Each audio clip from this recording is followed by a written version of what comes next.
আমি ৯ বছর ধরে একই দোকানে ফুচকা খাই, কিভাবে সম্ভব? চলেন সেই গল্পটাই বলবো আপনাদের সাথে। তো আজকে যেখানে ফুচকা খেতে এসেছি, আমি এই দোকানে ৯ বছর ধরে ফুচকা খাই। তো আমার যখন বিয়ে হয়, আমি আশেপাশে ফুচকা খাইতাম। মানে আমার হাজব্যান্ড প্রতিদিন বিকালবেলা আমার খাওয়ার জন্য টাকা দিয়ে যাইত। তো আমি প্রতিদিন বের হয়ে বাইরে, কারণ সে আমার সাথে বিকালবেলা নাস্তা করতে পারতো না, তাই বাইরে আমি খেতে যেতাম, একার জন্য নাস্তা বানাতাম না। তো ফুচকা বাইরে যে খেতাম, তো আমার বাসারই পাশের বাসার, মানে পাশের রুমের হচ্ছে এক মেয়ে আমাকে একদিন বলছে, চলেন আপনাকে আজকে এক জায়গায় ফুচকা খাওয়াতে নিয়ে যাব। তো বিশ্বাস করেন, এই দোকানে আনার পর থেকে পুরো ফ্যান হয়ে গেছে। আমি এমন হতো প্রতিদিন ফুচকা খাইতাম, মানে এতটা ভালো লাগতো আমার, আমি প্রতিদিন ওই দোকানে ফুচকা খাইতাম।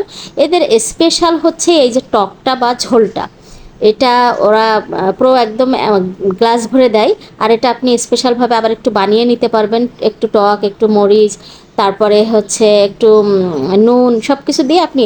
তো এর মতো আমি এত ফুচকা খেয়েছি এত জায়গায়, কিন্তু এই দোকানের মতো ফুচকা কোথাও আমি পাইনি। এর ফুচকাটাও একটু অন্যরকম, মানে ভালো লাগে ওর ভিতরে লেটা। আর বিশেষ করে এর ঝোলটার জন্য, ঝোলটা আপনি চাইলে আরও আবার নিয়ে খেতে পারেন, আপনার ঝোলটাই পেট ভরে যাবে। মানে আপনি যদি 2 গ্লাস খান তাহলে আপনার জায়গা থাকবে না পেটে, এতটা পরিমাণ ঝোল দেয়, আর খেতে এত সুস্বাদু। তো সেখান থেকে আমি এই দোকান আর কখনো ছাড়ি না। আমি বাইরেও ফুচকা খাই, বাট বাসার কাছে কখনো ফুচকা খাইলে আমি এই দোকান ছাড়া কোথাও খাই না। আর যদি দূরে কোথাও ঘুরতে যেয়ে ফুচকা খাই, সেটা তো আলাদা কথা। আর এই ফলটা কি বলেন তো, এই ফলটা কেউ চিনেন? আমরা ছোটোবেলায় কত খেয়েছি। আমার স্কুলের পাশে আমার মামা, চাস্তো মামাদের বাসা, তো সেখানে একটা গাছ ছিল। ওই গাছে কত হইতো, এটা আমরা ডেও বলি, ডেও ফল বলি। তো এইটা গাছে এমনিতেই হয়ে থাকতো, আমরা সব পেড়ে খাইতাম, আমার বন্ধুরা পেড়ে দিত, আমরা খাইতাম। আর এখন এইটা আমাদেরকে কিনে খেতে হয় ঢাকা শহরে এসে। এই ফলটা আমার হাজব্যান্ড নিয়ে আসছে, বললো 50 টাকা নিছে। তো আমি একটু আশ্চর্য হয়ে গেলাম যে যেটা আমরা এমনি খেতাম, মানে কত ঝরে থাকতো, পড়ে থাকতো, মানে খাওয়ার মানুষ ছিল না। আর সেটা এখন 50 টাকা দিয়ে খাই। বাট এটা হচ্ছে ডেও ফল। কে কী নামে চেনেন অবশ্যই কমেন্ট করে জানাবেন যে এই ফলটা আপনারা কী নেমে। এটা আমার অনেক ভালো লাগে, টক মিষ্টি একটা ফল।